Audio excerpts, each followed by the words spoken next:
Selamat pagi, salam mahasiswa. Saya Rizky Syairan, mahasiswa Universitas Simalungun, Fakultas Ekonomi, kelas 4B1 semester 4 dengan NPM 19500-0145. Ingin memperlihatkan hasil karya jurnalistik saya dengan tujuan standar penilaian kelulusan ujian akhir semester mata kuliah Ekonomi Internasional. Semoga dapat menambah wawasan dan pengetahuan para audiens dan selamat menonton.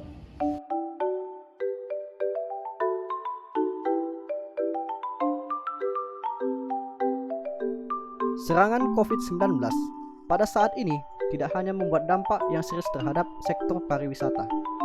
Bahkan semua sektor terkena dampak, termasuk sektor perindustrian. Dunia usaha pun kewalahan menghadapi dampak virus corona. Usaha tidak bisa mendapatkan bahan baku untuk melanjutkan produksi mereka. Keterbatasan bahan baku membuat pengusaha mencari cara agar bahan baku mereka terpenuhi, seperti pabrik tekstil, makanan, minuman, otomotif, dan farmasi sangat bergantung pada Tiongkok untuk suplai bahan baku. Para pengusaha pun harus mencari sumber baru untuk mendapatkan bahan baku yang dibutuhkan. Namun, pilihan membeli bahan baku dari negara lain butuh kesepakatan dan harga relatif jauh lebih tinggi dari negara Tiongkok.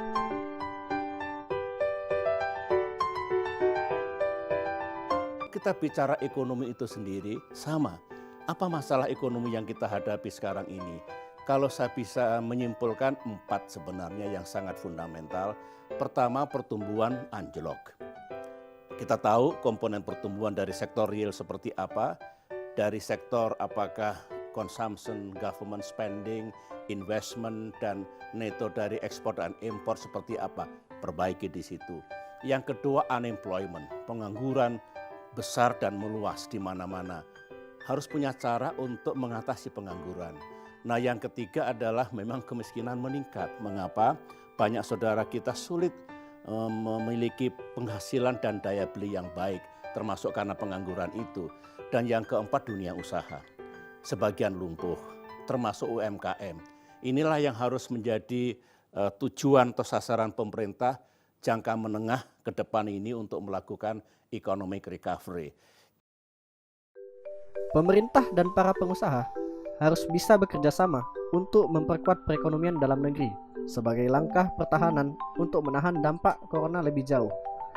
Selain menggarap konsumen domestik dalam negeri, pengusaha harus bisa mencari pangsa pasar baru sebagai tujuan ekspor. Selain para pengusaha, sektor pariwisata juga terkena dampak virus corona. Penurunan drastis jumlah wisatawan dalam negeri maupun wisatawan asing sangat berdampak pada sektor pariwisata, sehingga pemerintah perlu strategi baru untuk memajukan pariwisata dalam negeri pada saat ini. Adapun langkah pemerintah yang diapresiasi oleh pengusaha yaitu merilis stimulus di sektor pariwisata, misalkan stimulus potongan harga pesawat dan hotel. Namun, mereka berharap adanya stimulus tambahan untuk membantu para pelaku usaha agar bisnis mereka tetap jalan. Misalnya, relaksasi perbankan dalam hal keringanan bunga kredit perbankan. Karena para pengusaha mulai kesulitan dalam cash flow akibat turunnya angka penjualan. Hal lainnya adalah diskon tarif seperti tarif listrik industri, tarif pengiriman, tarif biaya muat pelabuhan untuk produk yang bakal diekspor dan impor pada nantinya. Relaksasi dari perbankan, karena sekarang ini sudah banyak perusahaan yang juga mulai mengalami cash flow karena ya memang akhirnya penjualannya kan drop. Ini memang harus ada juga relaksasi terhadap aturan-aturan yang mungkin akan menjadikan hambatan gitu loh. Misalnya contohnya kalau di sektor misalnya farmasi atau yang di bahan makanan dan sebagainya kan berarti kan harus mencari resources dari tempat lain kan. Nah, maksud saya di situ harus ada penyesuaian juga terhadap misalnya tarif yang juga mungkin harus dilihat kembali misalnya gitu kan. Karena ini bahan baku kalau memang harus import kan mau nggak mau ya gimana gitu kalau belum ada di dalam negeri atau substitusinya masih terlalu lama untuk kita adakan. Itu juga harus ada relaksasi di situ untuk masalah impor. Kekhawatiran wabah virus corona pada saat ini dikhawatirkan sampai momen Idul Adha. Padahal momentum Idul Adha sangat penting daya dorong bagi pertumbuhan ekonomi Indonesia. Rizky Syahiran, 8 Juni 2021, Pematang Siantar melaporkan.